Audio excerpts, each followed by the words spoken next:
제가 잠시 기도하겠습니다. 하나님 감사합니다. 세대가 모여 교회가 이룬 것을 압니다.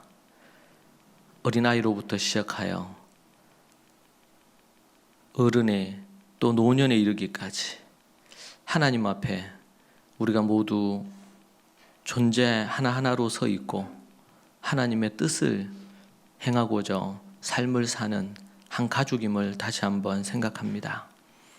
주께서 붙드셔서 때로는 어렵고 힘든 가운데 그럼에도 불구하고 말씀 붙들며 나아가는 우리 성도들의 마음 위에 주님 함께 하시고, 주께서 우리 모성이 성도 어머님의 그 모든 일생의 삶의 부분을 주님께서 주관하시고 인도하시는 줄로 믿습니다.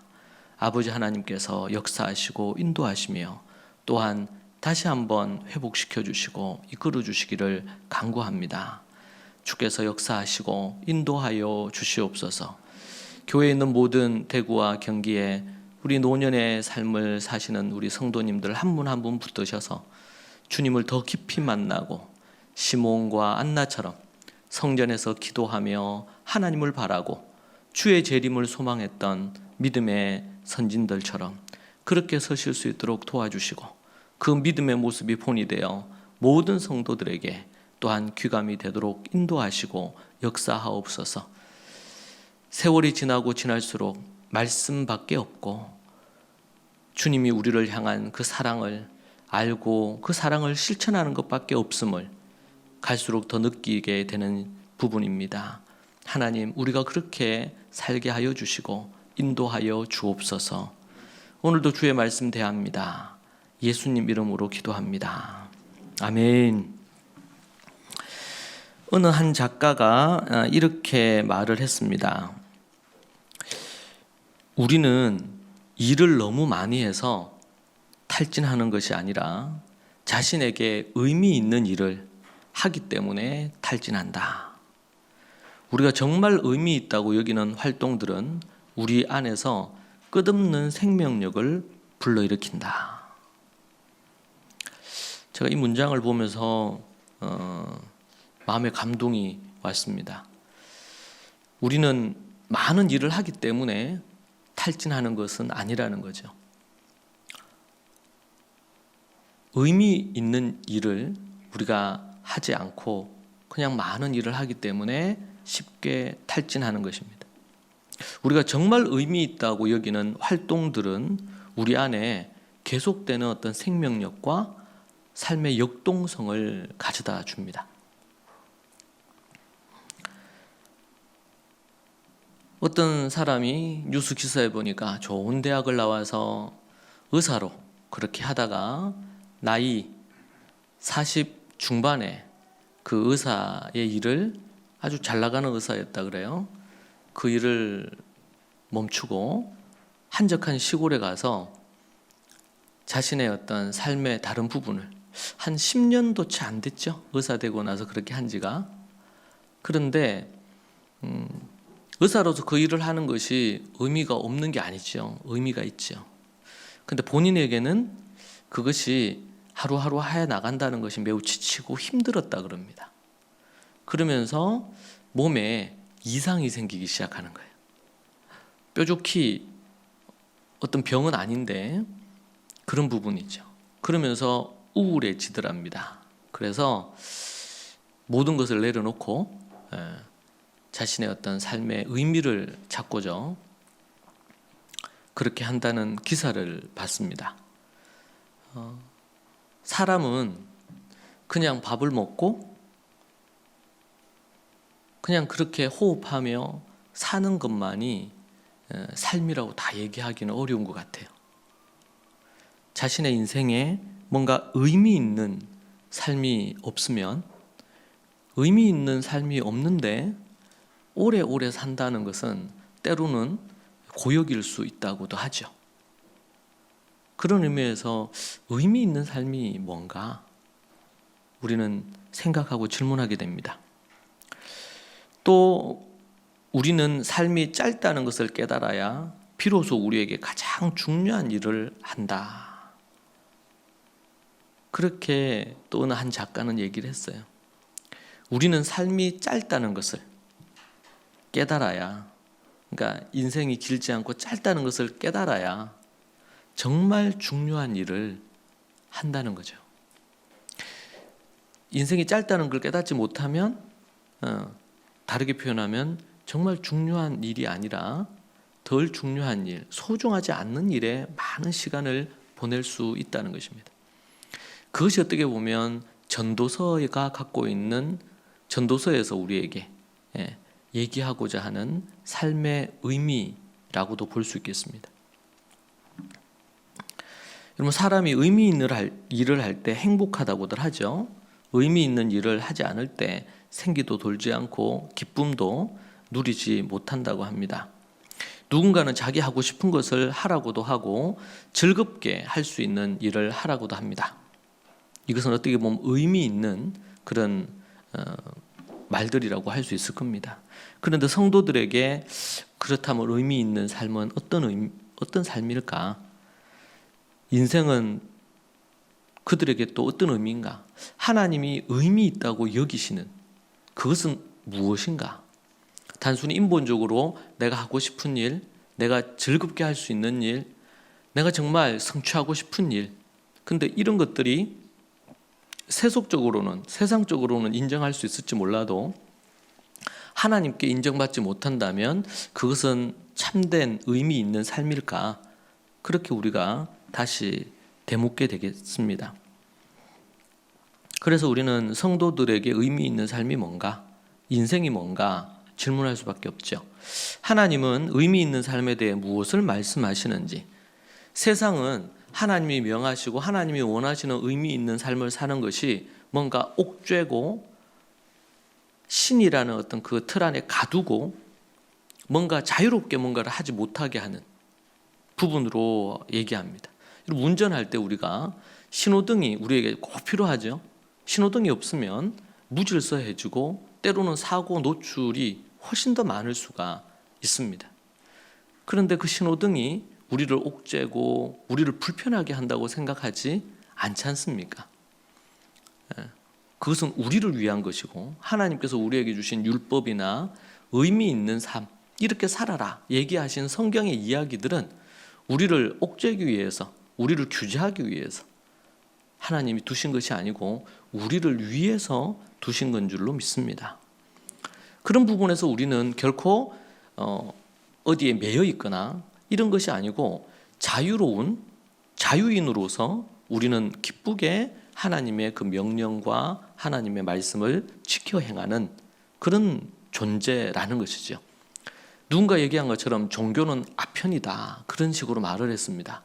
중독이 되면 빠져나올 수 없는 아편과 같은 말과 같은 것이다, 그렇게 얘기를 했는데, 저는 사도 바울의 인생을 볼 때, 그리고 그가 로마로 가면 죽을 줄을 다 알았지만 하나님의 뜻을 받들어 전 세계의 모든 길이 통하는 로마로 가서 복음을 전하려고 했던 것은, 그것은 억지스러운 발걸음이 아니라 그가 기쁘고 행복한 발걸음이었다는 것을 볼 수 있었습니다. 결코 종교는,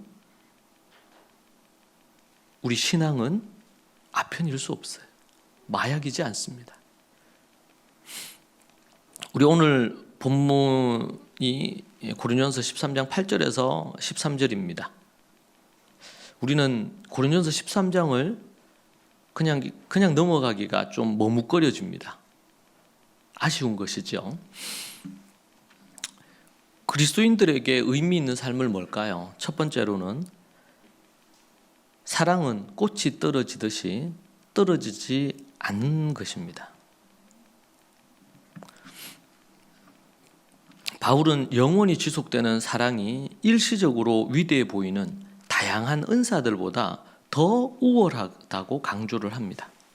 예언도, 방언도, 지식의 은사는 고린도 교회 성도들에게 인기 있는 거였지만 이 은사들은 지나치게 그것을 좋아하는 그 이상의 약간 우상 숭배하듯이 그렇게 집착을 하고 있었습니다. 왜 저들은 그렇게 했을까요?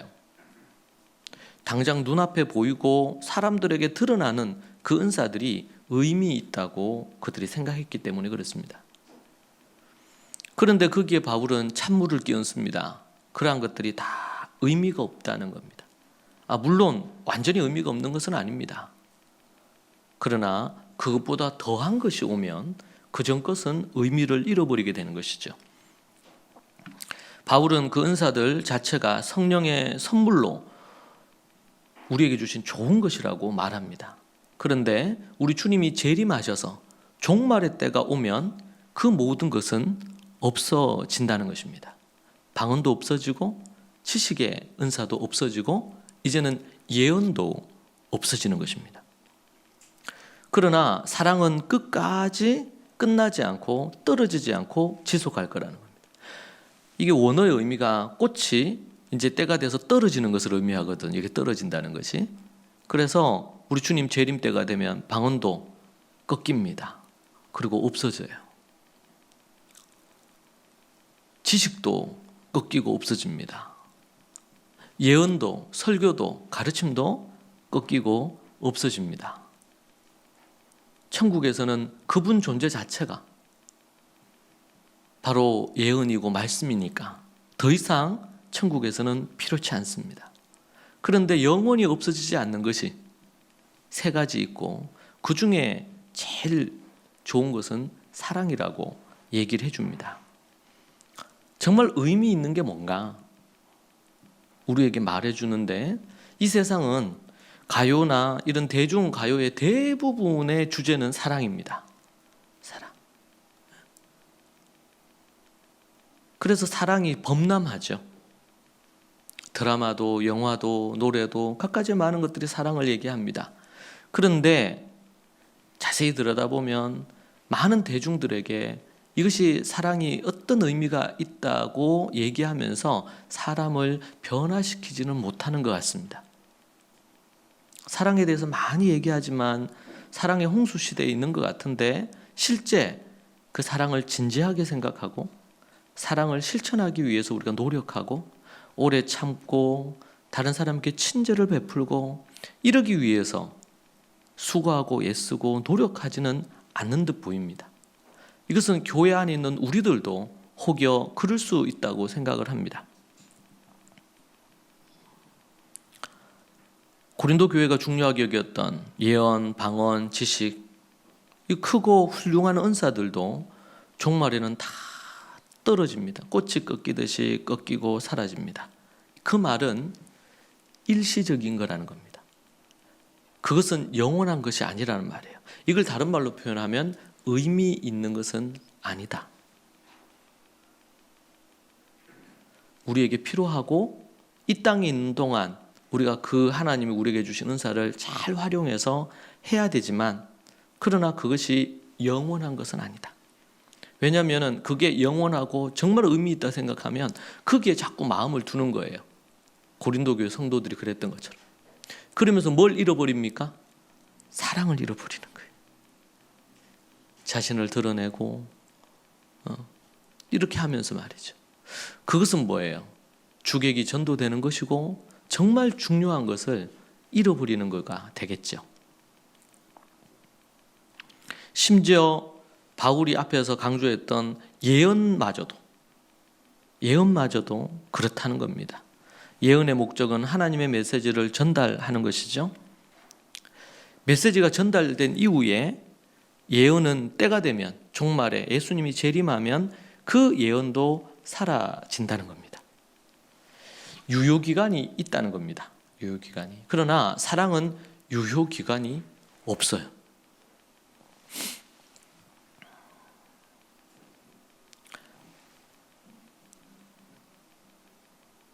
그래서 우리는 정말 꽃이 떨어지듯이 떨어지고 유효기간이 있는 것과 없는 것이 무엇인지를 구분할 수 있는, 그것을 구분하지 못하면 우리가 정말 의미 있는 인생을 살기가 어렵습니다. 자, 그렇다면 은사는 필요 없는 거냐? 그건 또 아니죠. 바울은 이 은사를 정말 사모하라 그랬습니다. 정말 네가 좋아 보이는 은사가 있느냐? 그렇다면 하나님께서 그 은사를 주시기를 갈망하면서 기도하고 더 좋은 은사를 가지도록 갈구하라는 것입니다. 왜냐하면 이 은사는 하나님의 몸된 교회와 다른 사람을 섬기는데 너무나 중요한 도구이기 때문에 이 땅에 호흡하고 사는 날 동안 우리가 하나님 앞에 그 사랑을 드러내 보여서 실천하기 위한 하나의 방법, 도구가 있다면 바로 은사이기 때문에 그렇습니다.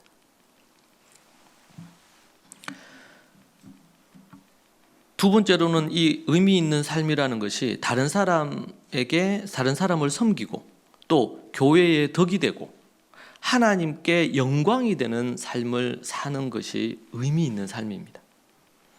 모든 은사는 교회를 위해서 주어졌다고 바울은 지금 계속 강조하고 있습니다. 교회가 성숙하도록 하기 위해서, 다른 사람의 부족함을 내가 메우기 위해서 주께서 선물로 주신 것입니다. 시대와 상황에 따라 은사의 경중이 달라질 수 있습니다. 그러나 사랑만은 영원히 지속이 됩니다.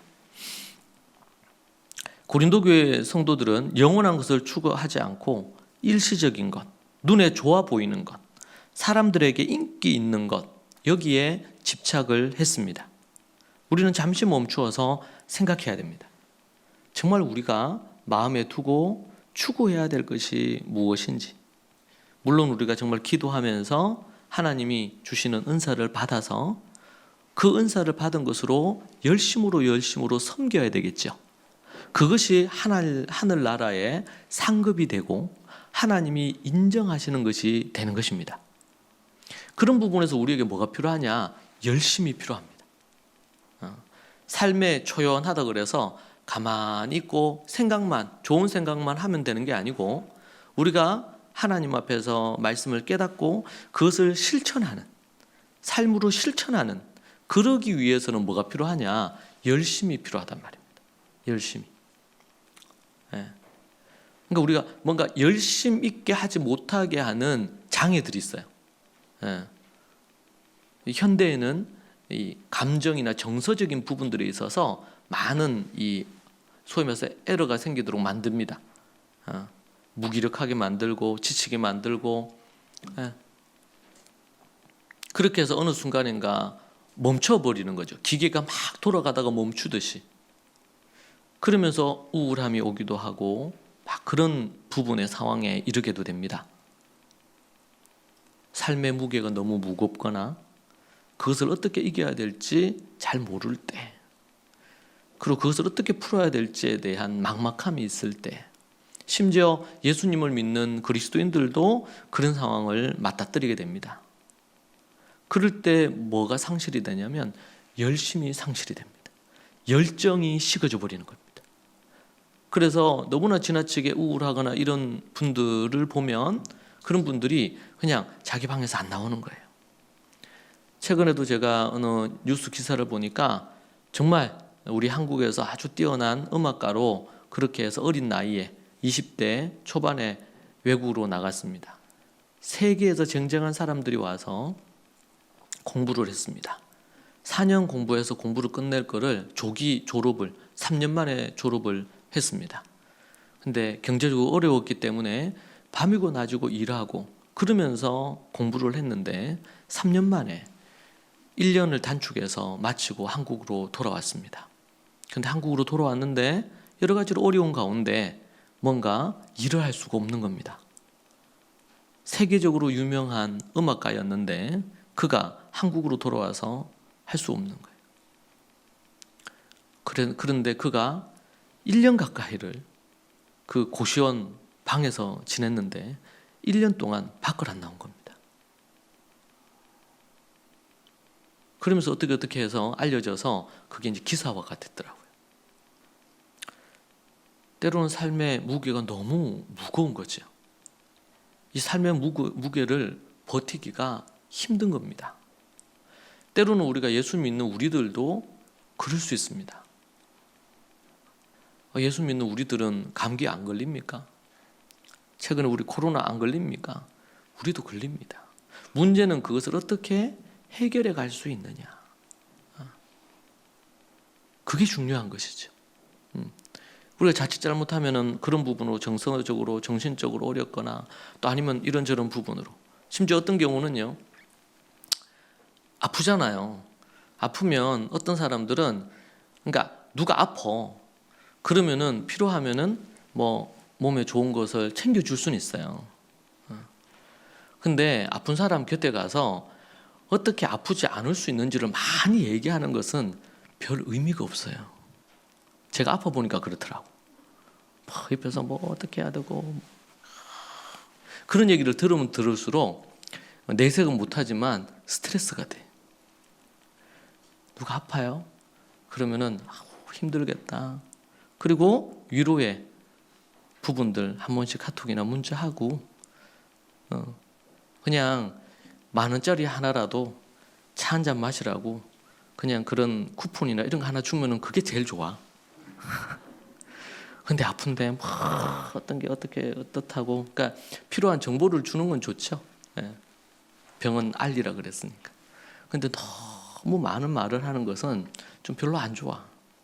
아픈 사람에게 도리어 더 큰 무게를 지어줘서 스트레스 받아서 더 아플 가능성이 높아요.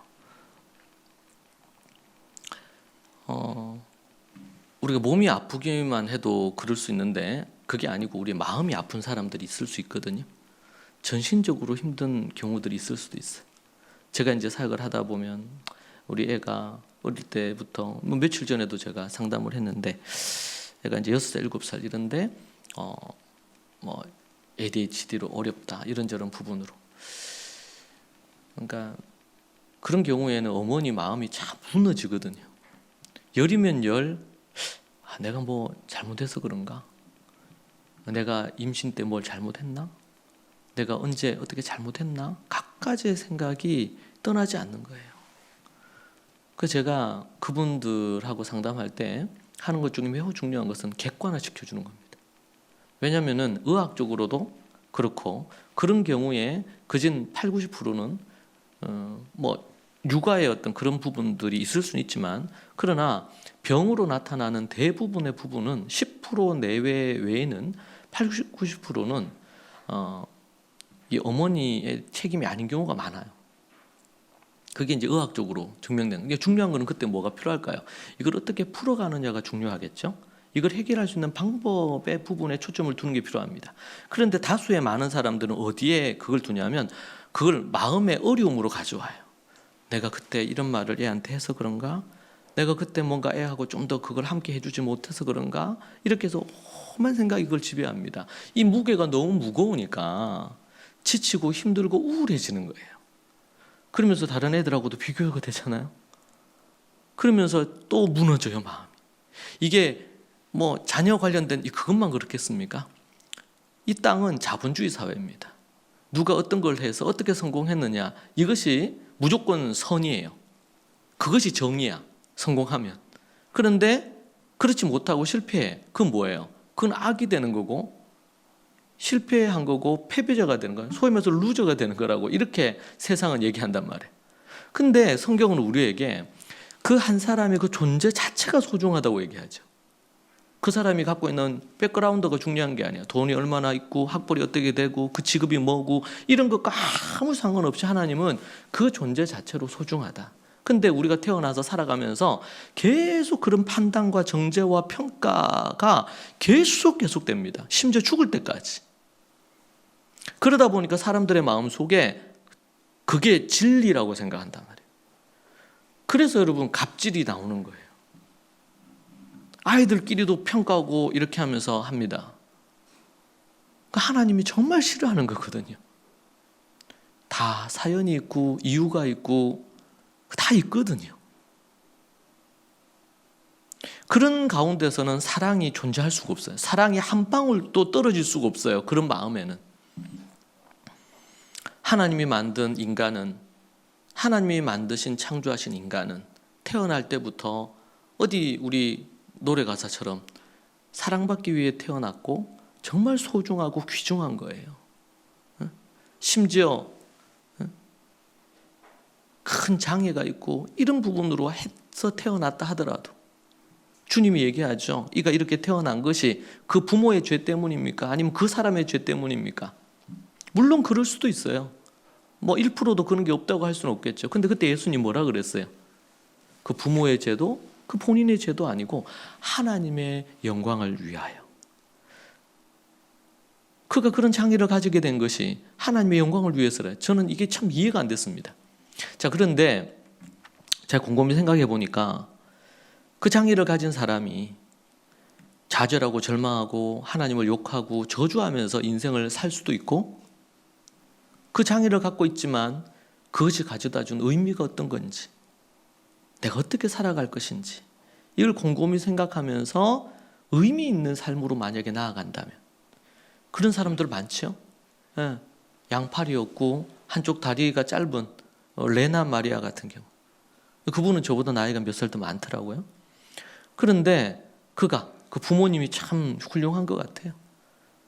그는 복음 가수로 전 세계를 돌아다니면서 천상의 목소리를 가졌다 그러죠. 레나 마리아.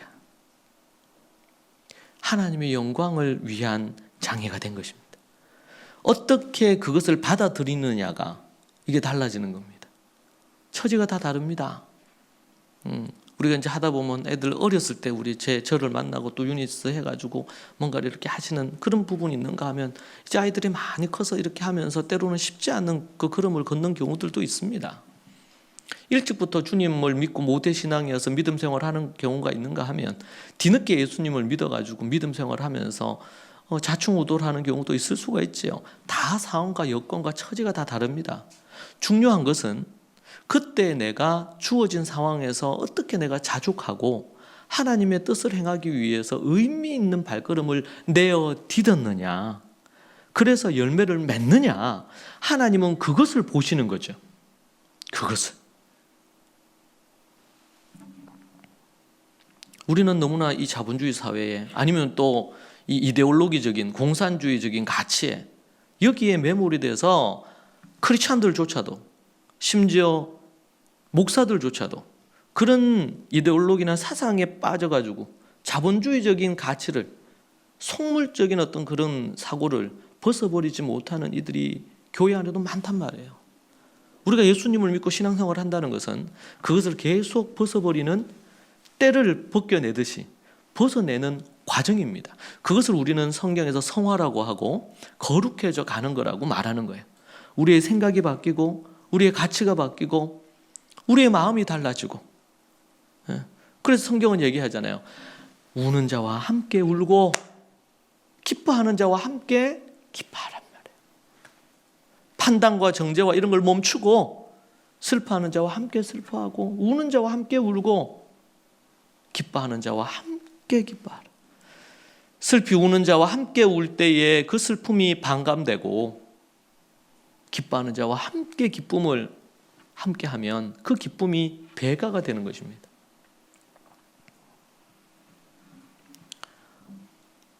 여러분, 하나님께서 우리에게 은사를 왜 주셨습니까? 지금 계속 12장부터 또 14장에서도 계속 반복해서 바울이 정말 10번, 20번 더 많이 반복하는 게 세 가지예요. 은사를 주신 목적이. 하나는 다른 사람 섬기라고. 따라 하실까요? 다른 사람 섬기기. 크게. 다른 사람 섬기기. 다른 사람 섬기라고 은사를 주셨대요. 두 번째, 교회의 덕이 되게. 따라 하시죠. 교회의 덕이 되게. 교회의 덕이 되게. 네. 다른 사람을 섬기고 교회의 덕이 되게. 세 번째, 마지막으로는 따라 하시죠. 하나님께 영광 되게. 네. 요 세 가지 목적을 위해서 하나님은 은사를 주셨는데, 요 세 가지를 뭉뚱그려서 뭐라고 얘기하시냐면 교회를 위하여 은사를 주었다, 이렇게 표현하는 거예요. 교회를 위해 은사를 줬는데 그 교회 왜 이 은사를 줘요? 네? 은사를 왜 줘요? 성도들을 섬기라고. 그렇죠? 성도들을 섬기라고. 그리고 성도들이 모여있는 이 교회, 하나의 조직일 수 있죠. 이 조직이 덕이 되게. 덕이 된다는 말은 쉬운 말로 표현하면 이 교회에 유익이 되게. 우리가 다른 사람을 섬긴다는 것도 그 사람에게 유익을 끼치려고 하는 거잖아요. 그렇죠? 그 사람을 해롭게 하고 그 사람을 낙심되게 하고 무시하고 이런 게 아니고 그 사람에게 뭔가 유익을 주기 위해서, 교회에 유익을 주기 위해서. 그래서 여러분, 우리가 말을 하거나 아니면 어떤 행동을 할 때 내 말과 행동이 이게 교회에 덕이 되나, 교회에 유익을 주나, 아무리 내가 느끼는 솔직한 어떤 그런 느낌이나 생각이나 이런 거라 하더라도 이게 덕이 되느냐. 여러분, 종종 제가 그런 예를 들죠. 셈과 함과 야벳이 있는데 아버지가 술을 먹었어요. 노아가 술을 먹어가지고 완전히 그냥 취해가지고 옷을 홀라당 벗고 누워있네요. 근데 그것을 먼저 본 함이 그 아버지의 수치를 덮어줘야 되는데, 우리 13장에도 나오죠. 사랑은 뭐 하는 거? 모든 것을 덮는 거거든요. 덮어주는 거예요. 그런데 나가서 어떻게 했어요? 형제들에게. 예. 그러니까 그 당시에 홍수 사건이 있었기 때문에 그냥 그 8명의 가족이 전부야. 그죠? 전부야. 그러면 8명이 온 세상 사람이네. 그죠?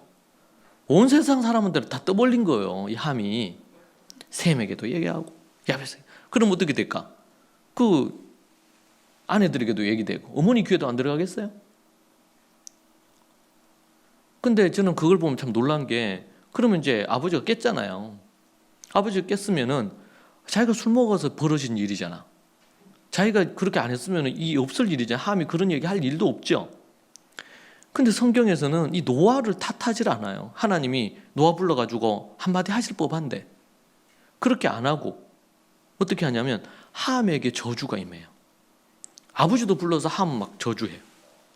하나님이 그것을 허용하십니다. 이게 좀 충격이에요, 저 개인적으로는. 왜 그럴까? 이건 뭘 보여줘요? 그러니까 질서를 보여줘요. 아무리 사실을 얘기했잖아요. 근데 사실을 얘기할 때 그 함의 마음에 아버지에 대한 존경과 아버지를 아끼는 마음과 아버지에게 사랑이 없이 한 거예요, 그거는. 소위 말해서 사실 보도죠. 여러분, 우리 크리스찬들은 언론사가 사실을 보도하더라도 거기에 대해서 우리는 평가할 필요가 있어요. 평가할 필요가.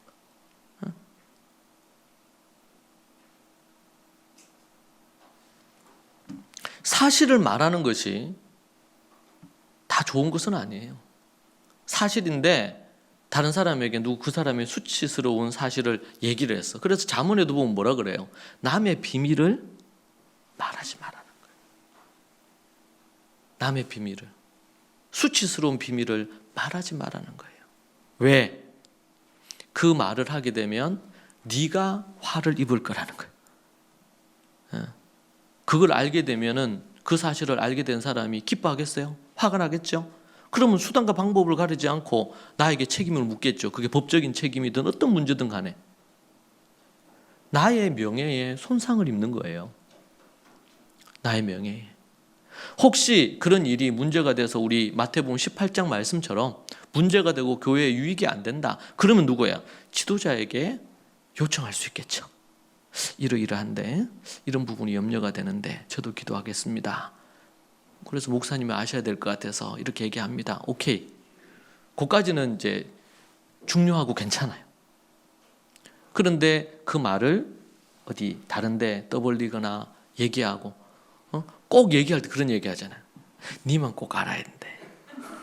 비밀로 하면서 니만 꼭 알아야 돼. 어디 얘기하면 안 된다. 그 얘기하면서 막 또 얘기해. 근데 그 사람에 대해서 평소에 안 좋은 게 있었어. 그러면은 이제 소위 말해서 이제 이게 부록으로 붙여가지고 또 막 얘기를 해. 왜냐면 우리 인간은 죄인이니까. 누구나 그래요, 우리가. 그럴 수 있어요. 그때 어떻게 해요? 입을 닫아야 돼. 말이 문제. 그래서 야고보서에서 말이 온전한 자는, 말이 온전한 자는 그 사람이 온전하다는 거예요. 덕이 돼야 됩니다. 교회가 찢어지고 깨지고 문제가 생기는 게 뭐예요? 다 말에서부터 오거든요.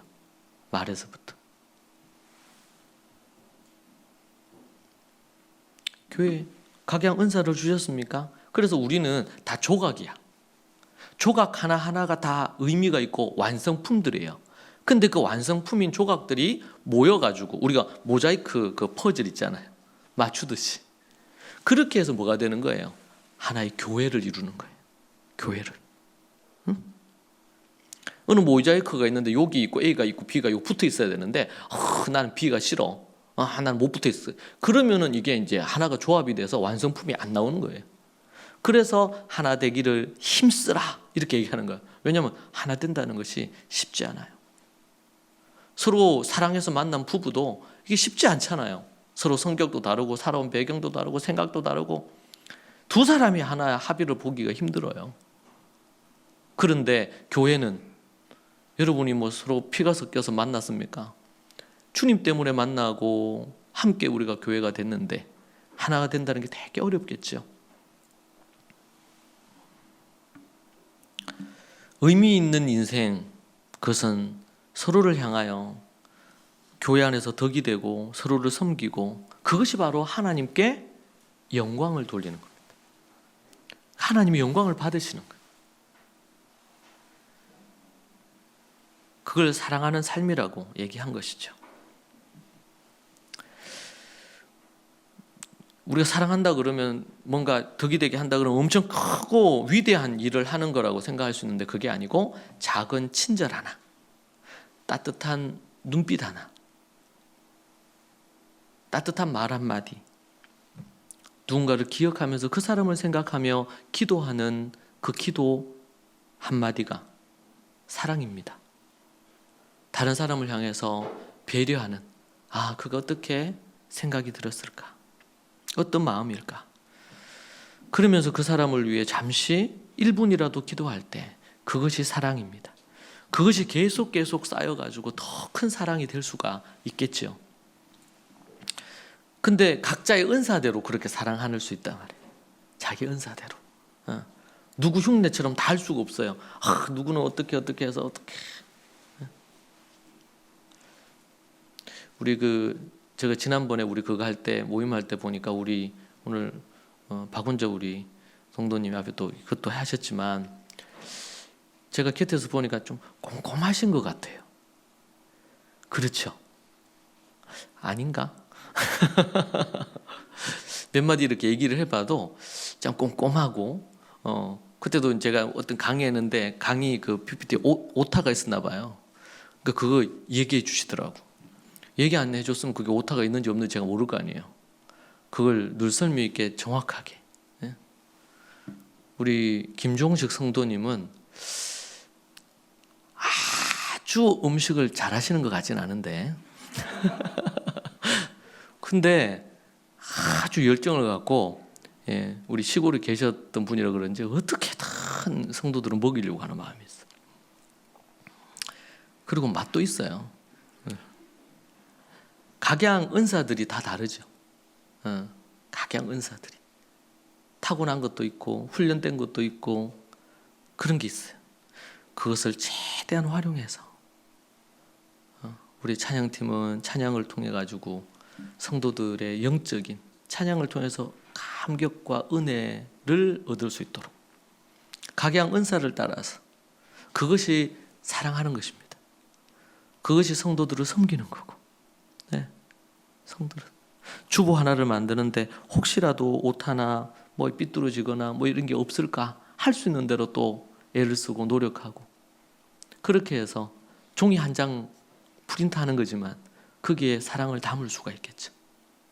어떤 부분이든 간에.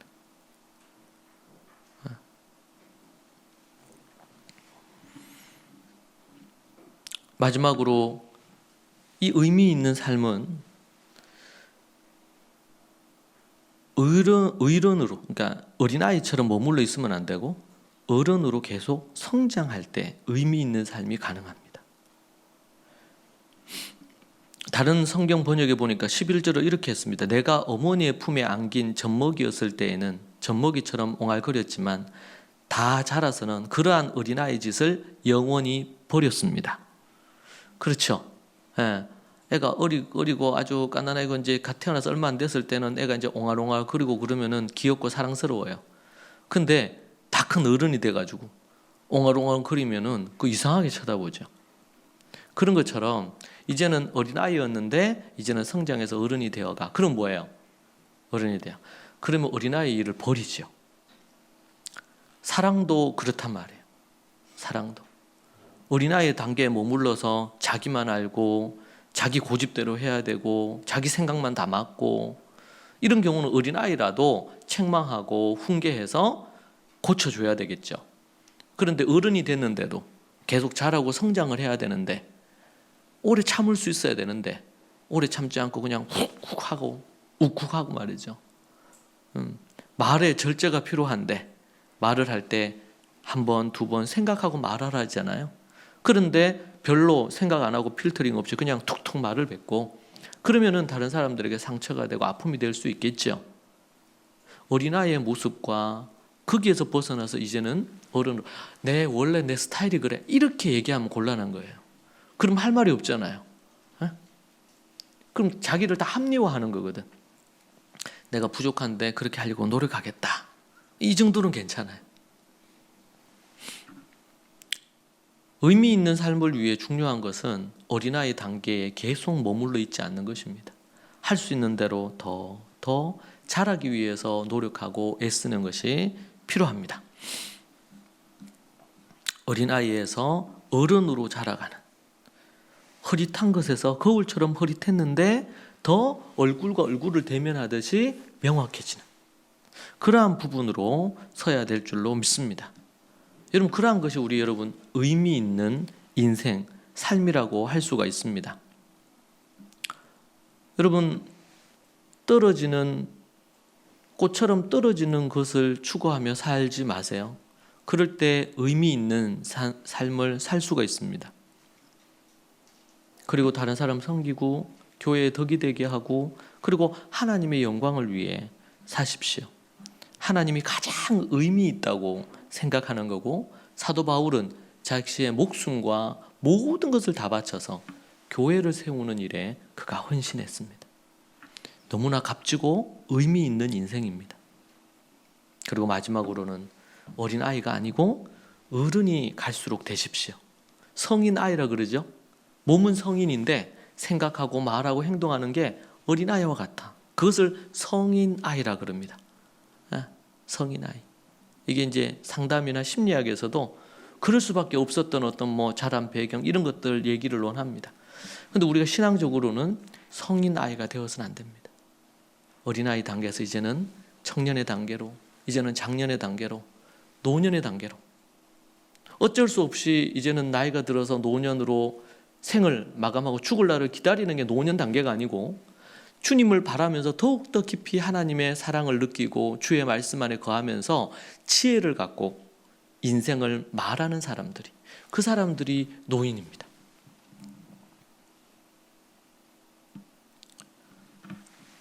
사랑이 더 깊어져서 더 어른이 되고 노인이 돼야 됩니다. 인격이 더 깊어져야 됩니다. 우리가 인격 얘기하면 솔직히 누가 그걸 장담할 수 있겠어요? 왜? 다 부족하고 연약한 게 있으니까. 그런데 할 수 있는 대로 내가 더 내 자신을 깨고, 아래서 깨서 나와서 더 성숙한 모습으로, 그렇게 하기 위해서 나아가야 됩니다. 우리가 성경 읽는 것도, 기도하는 것도, 모든 것들이 다 거기에 속하는 것입니다. 네. 그러한 부분에 있어서 하나님 앞에 서기를 소망합니다. 이 시간 함께 기도하겠습니다. 하나님 아버지, 감사합니다. 우리로 하여금 의미 있는 인생을 살기를 소망합니다. 주님이 보시기에 참 의미 있는 인생이기를 소망합니다. 주님 앞에 섰을 때 정말 네가 참 의미 있는 인생을, 사랑하는 삶을, 누군가를 섬기며 사랑하며 교회를 세우는 일을 네가 몸과 마음을 다해 수고하고 애썼구나. 우리 주님께 칭찬 듣고 인정받는 그러한 우리 성도들 되게 하여 주옵소서.